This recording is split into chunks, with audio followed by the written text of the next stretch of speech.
Hello everyone, आपका स्वागत है अनजान मैं भी में। तो चलिए शुरू करते हैं।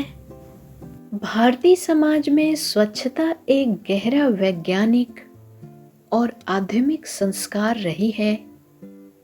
एक दौर था जब सुबह की शुरुआत चूल्हे की राख और मिट्टी की सौंधी खुशबू से होती थी, जो वास्तव में उस समय की जीवन शैली की एक महत्वपूर्ण कड़ी थी।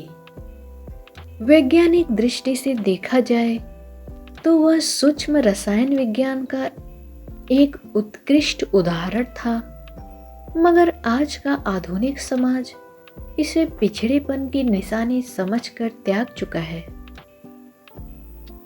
इसे विडंबना ही कहा जाएगा कि अब हम टेलीविजन विज्ञापनों में नींबू और नमक की शक्ति खोज रहे हैं, जबकि हमारे पूर्वज इन्हीं प्राकृतिक तत्वों के साथ रसायन मुक्त जीवन जी रहे हैं।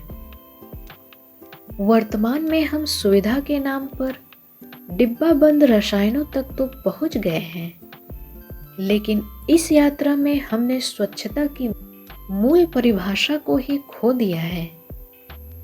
आज प्रश्न यह नहीं है कि बर्तन और कपड़े धुलाई के बाद कितनी चमक रहे हैं, बल्कि यह है कि उस कृत्रिम चमक के पीछे छिपे रसायन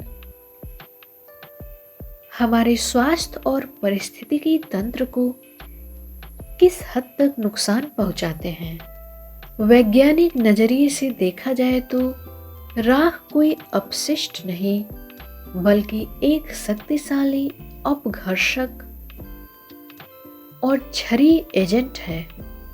इसमें मुख्य रूप से पोटेशियम कार्बोनेट जैसे तत्व होते हैं। जब इस राख को पानी और बर्तनों पर लगी चिकनाई के साथ रगड़ा जाता है तो सतह पर एक ऐसी प्राकृतिक प्रक्रिया शुरू होती है जो चिकनाई को साबुन में बदल देती है। इसके अतिरिक्त राख का उच्च पीएच स्तर इसे एक प्राकृतिक कीटाणुनाशक बनाता है, जो सूक्ष्म जीवों की कोशिका भित्ति को नष्ट कर उन्हें मार देता है। यह तकनीक न केवल शून्य लागत और किफायती थी, बल्कि मिट्टी और जल के लिए भी पूरी तरह सुरक्षित थी। औद्योगिकरण ने हमें सुविधा के आवरण में सिंथेटिक डिटर्जेंट सौंप दिए। वैज्ञानिक रूप से ये रसायन पानी के पृष्ठ तनाव को कम कर सफाई तो करते हैं, लेकिन इनसे हमारे स्वास्थ्य को भी नुकसान पहुंचता है। त्वचा संबंधी समस्याओं के अलावा ये रसायन बर्तनों की सतह पर एक अदृश्य परत छोड़ देते हैं। अंतर्राष्ट्रीय शोध बताते हैं कि एक व्यक्ति अनजाने में सालाना कई ग्राम डिटर्जेंट निगल जाता है, जो पाचन तंत्र को प्रभावित करने के साथ साथ आंतों के लाभकारी जीवाणुओं को भी नष्ट कर देता है। इसके अलावा डिटर्जेंट में मौजूद थैलेट्स जैसे तत्व हार्मोन के असंतुलन और अंतःस्राव समस्याओं के लिए जिम्मेदार पाए गए हैं। स्वच्छता की इस विकास यात्रा में धायु एंजाइम एक क्रांतिकारी मोड़ के रूप में उभरे हैं। यह अवधारणा मूल रूप से थाईलैंड की प्रसिद्ध पर्यावरणविद डॉक्टर रोशुकान पूमपवोंग द्वारा विकसित की गई है। बायो एंजाइम फलों के छिलकों, गुड़, पानी के किण्वन से तैयार एक जैविक अर्क है। जहां रासायनिक डिटर्जेंट पानी के पृष्ठ तनाव पर काम करते हैं, वही बायो एंजाइम का विज्ञान प्रोटीज, एमाइलेज और लाइपेज जैसे सक्रिय एंजाइम पर आधारित है। ये एंजाइम कचरे और तेल के जटिल कार्बनिक अणुओं को विखंडित कर उन्हें पूरी तरह समाप्त कर देते हैं। इसकी सबसे अद्भुत विशेषता यह है कि यह पानी को प्रदूषित करने के बजाय उसे शुद्ध करता है।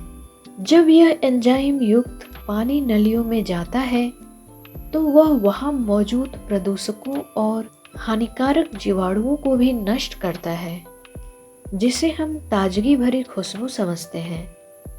वह वास्तव में हमारे फेफड़े और श्वसन तंत्र के लिए नुकसानदेह होती है। भारत के कानूनी ढांचे और वैश्विक पर्यावरणीय मानकों के परिप्रेक्ष्य में देखा जाए तो बायो एंजाइम का उपयोग अब केवल व्यक्तिगत पसंद का विषय नहीं रह गया है, बल्कि यह एक अनिवार्य नागरिक कर्तव्य बन चुका है। देश के प्रत्येक नागरिक की यह जिम्मेदारी है कि वह वनों, झीलों और नदियों और वन्य जीवों सहित प्राकृतिक पर्यावरण की रक्षा एवं संवर्धन करें। जब हम रसायनों से भरे डिटर्जेंट का उपयोग करते हैं तो हम अनजाने में अपने इस कर्तव्य का उल्लंघन कर रहे होते हैं। हमें याद रखना चाहिए कि पर्यावरण का संरक्षण केवल सरकार की जिम्मेदारी नहीं है, बल्कि हर उस व्यक्ति की है जो इसके संसाधनों का उपयोग करता है। इसी क्रम में जल अधिनियम 1974 के महत्व को समझना भी जरूरी है। यह अधिनियम स्पष्ट रूप से नदियों और जल निकायों में किसी भी हानिकारक या प्रदूषणकारी पदार्थ के विसर्जन को प्रतिबंधित करता है। दरअसल सामान्य डिटर्जेंट में भारी मात्रा में फास्फेट और नाइट्रेट होते हैं, जो नलियों से होते हुए अंततः हमारी नदियों और झीलों में पहुंचते हैं। यहाँ एक गंभीर समस्या उत्पन्न होती है, जिसे वैज्ञानिक भाषा में न्यूट्रोफिकेशन कहा जाता है। यानी डिटर्जेंट का फास्फेट पानी में मौजूद जंगली घास और शैवाल के लिए खाद का काम करता है।